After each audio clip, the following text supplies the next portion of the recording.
Hi, today I'm going to show you how you can earn Temu credits. Now, there's three main ways you can earn Temu credits. One of the first and most common one is by participating in their events. So right now, there's a Valentine's Day sale, right?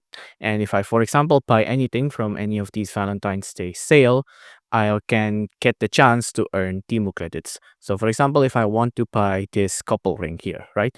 A luxury couple adjustable rings. If I buy this and then complete my purchase, I might earn Temu credits because it's part of their event.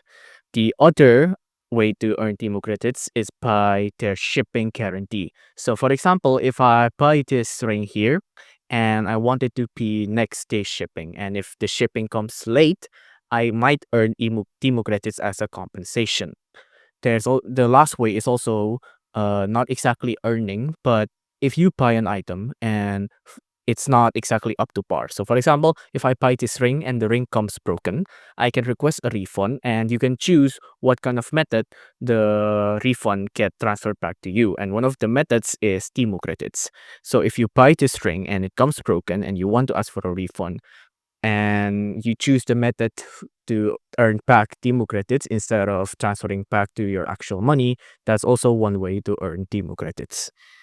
If you like this video, please consider liking and subscribing.